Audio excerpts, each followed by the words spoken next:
मैं एक आप लोगों को फ़िल्म फुर्सत की सलाह में रेकमेंड करना चाहूँगा। नदीन लबाक नदीन लबाकी हैं, लेबनीज़ डायरेक्टर हैं, एक्टर हैं, कमाल की औरत हैं। उनकी ये फ़िल्म है कैरमल। एक ब्यूटी पार्लर की कहानी है। वहाँ 5 औरतें काम करती हैं, पाँचों की बहुत अलग अलग पृष्ठभूमि है, अलग अलग संघर्ष हैं, और उसको दिखाती हुई ये फ़िल्म है। कैरमल नाम इसलिए क्योंकि कैरमल जिसमें शुगर, गर्म पानी और थोड़ा सा लाइम इस्तेमाल किया जाता है।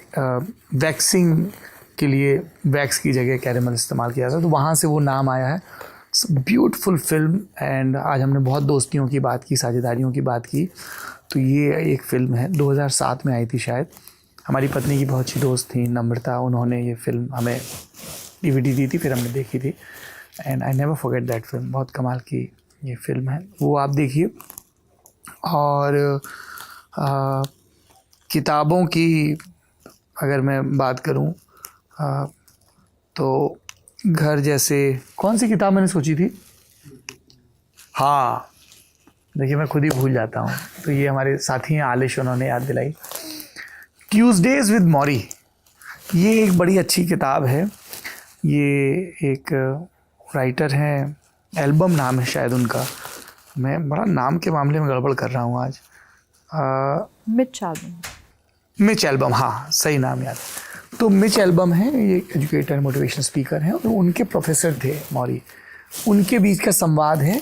प्रोफेसर मौरी को एक ऐसी बीमारी है, असाध्य बीमारी, कि वो ठीक नहीं हो सकती, तो उन्होंने कहा कोई बात नहीं, हंसते हंसते जाएंगे, लोग आएँ और मेरी बीमारी का भी अध्ययन करें, मेरा भी अध्ययन करें।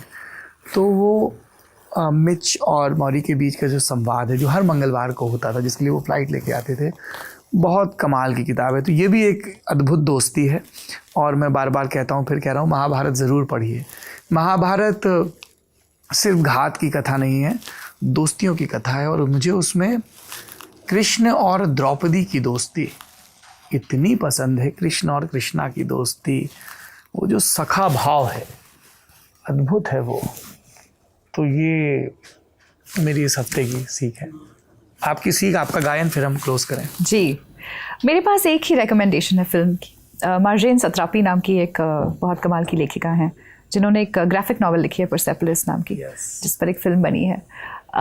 इस ईरानियन रेवोल्यूशन के बैकड्रॉप पे ये फिल्म सेट है, जिसमें से निकल कर एक लड़की फ्रांस जाती है, वहाँ पढ़ती है, वहाँ वो नए लोगों से, नए दोस्तों से मिलती है। और जब भी याद है, मैं जब ये फिल्म देख रही थी, तो आप दुनिया के एक कोने में बहुत संघर्ष से निकल कर बहुत बड़ी कोई घटना देखकर जब दुनिया के एक दूसरे कोने में आते हैं, तो आपको पता चलता है कि यहाँ किसी को अंदाज़ा ही नहीं है कि आपने क्या झेला है और आप कहाँ से आए हैं।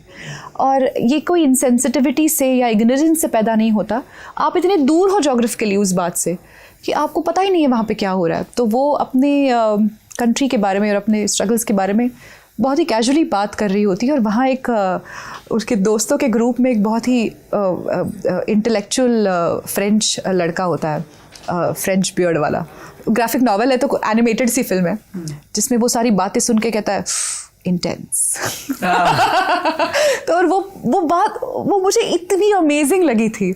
उसमें कोई इंसेंसिटिविटी नहीं है, पर ये सब कुछ उसमें आ जाता है कि मुझे कोई अंदाज़ा नहीं है तुम कहाँ से आई हो, बट मैं रिस्पेक्ट करता हूँ तुम्हारी स्ट्रगल का, पर ये कितना दिलचस्प भी है। ये सब कुछ एक साथ उस एक वर्ड में, इंटेंस। तो परसेपोलिस उसका नाम है। आप ज़रूर देखें, अगर आपको मिले कहीं कॉपी, आई डोंट नो किसी प्लेटफॉर्म पे होगी। हाँ, मिल जाएगी।